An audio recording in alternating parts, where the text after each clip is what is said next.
When most people picture London's transport network, their minds jump straight to the Underground. The iconic tube map, the rush hour escalators, and the endless flow of red double-deckers outside. But over the past 20 years, something else has been reshaping the city. Quietly, consistently, and almost unnoticed, a different network has emerged.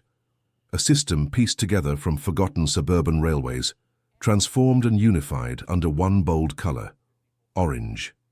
This is the story of the London Overground, how it rose from the ashes of neglected railway lines to become one of the most successful urban transport networks in the world.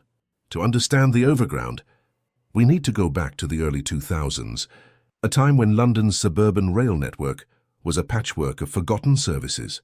The North London line, running from Richmond to Stratford, was operated by Silverlink Metro, a small private franchise created after rail privatization in the 1990s. The service was unreliable. Trains were old and overcrowded. Stations were dark, unstaffed, and sometimes unsafe. Fares weren't integrated, meaning you couldn't use your tube ticket on the train, even if you were only going a few stops. Commuters called it the misery line. And yet the tracks were there, weaving through the heart of the capital.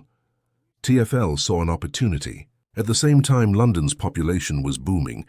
Between 1990 and 2005, the city grew by more than 700,000 people. The Underground was bursting at the seams. With record congestion in central stations, TfL planners realized that improving existing suburban rail lines rather than building new ones could be a faster, cheaper way to expand capacity. This was the beginning of the Overground idea: to transform forgotten commuter routes into a unified, high-frequency metro-style network. In November 2007, Transport for London officially took over several neglected suburban lines from Silverlink and rebranded them under a single name: the London Overground.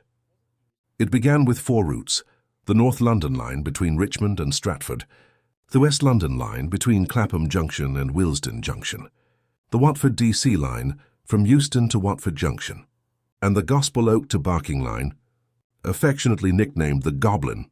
At first, the changes were mostly behind the scenes: new contracts, new staffing, and basic cleanups. But passengers quickly noticed something different. Trains were cleaner. Stations were staffed. Oyster cards were accepted for the first time.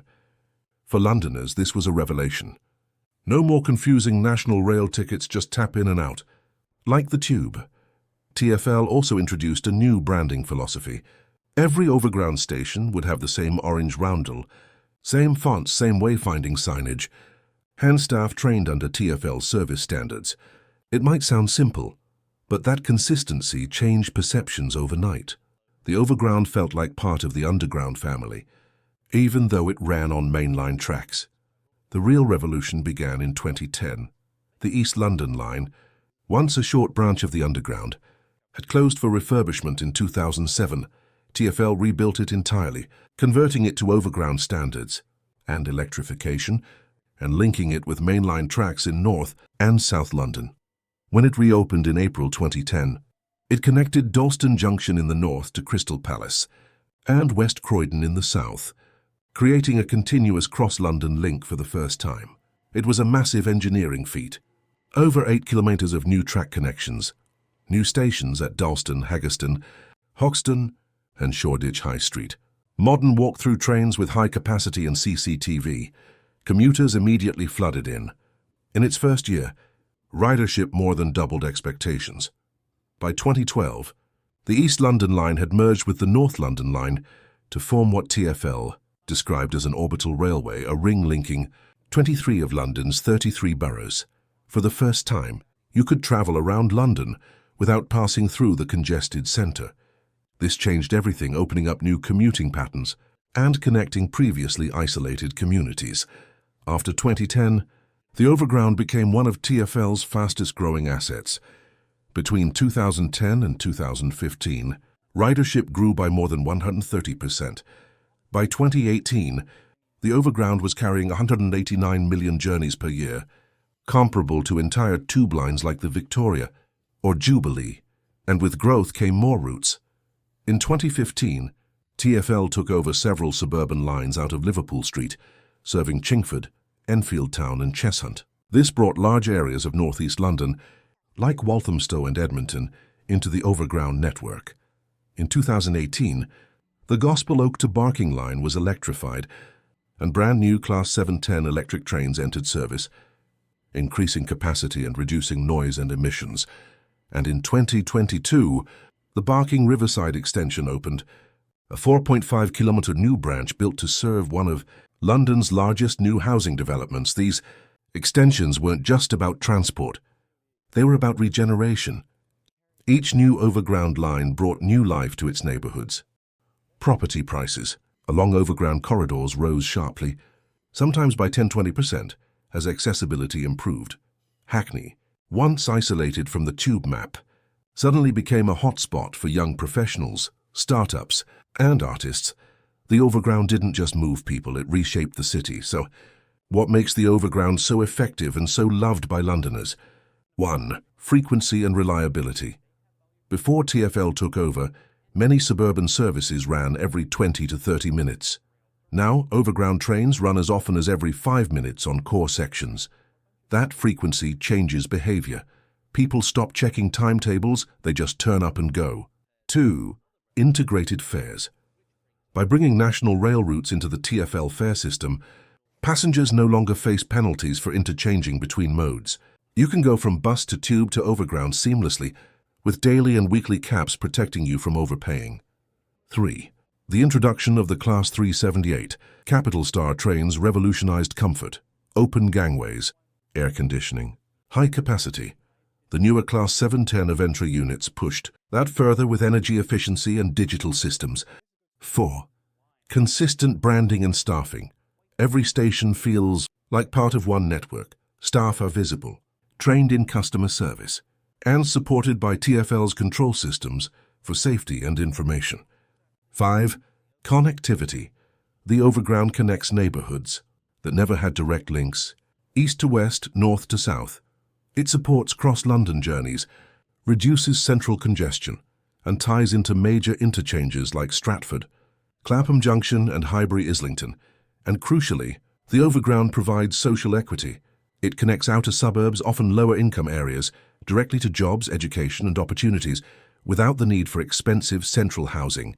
The Overground operates across over 170 kilometres of track and serves 112 stations across 23 boroughs. TfL's data also shows Overground passengers give the service some of the highest satisfaction scores in London transport, often above 85% for reliability, cleanliness and safety. The network now plays a critical role in keeping London moving. It's estimated that around 1 in every 10 rail journeys in London now happens on the Overground. Of course, it's not all smooth riding. Because the Overground shares tracks with national rail and freight services, it can face bottlenecks and congestion, especially on the North London line. TfL doesn't fully control the infrastructure, that's Network Rail's job, which limits how much it can increase frequencies or add new routes. Funding is another challenge. Major expansions depend on central government approval, and with TfL's finances under pressure, big new projects have slowed. Still, incremental improvements, longer trains, better signalling, more accessible stations continue year by year. So, what lies ahead for London's Orange network? TfL's 2024 business plan outlines several priorities, extending Overground services deeper into South London, where tube access is limited. New connections to Old Oak Common, a future interchange between HS2 and the Elizabeth line. Upgrading signalling to enable higher frequency on the North and West London lines. Expanding step-free access across more than 80% of stations. In 2024, TfL also announced a major rebrand, giving each Overground line its own name and colour, similar to the tube lines. So instead of one long orange snake, passengers will soon see 6 named lines, each representing a corridor, such as the Lioness line from Watford to Euston, the Mildmay line from Stratford to Richmond, and others reflecting the communities they serve. This change aims to improve map legibility, helping occasional travellers understand the network at a glance. In less than 2 decades, The London Overground has gone from a neglected patchwork of underused lines to one of the most reliable and loved public transport systems in the world. It stands as a model for cities everywhere, showing that you don't always need to build from scratch. Sometimes you just need vision, good design and investment in what already exists.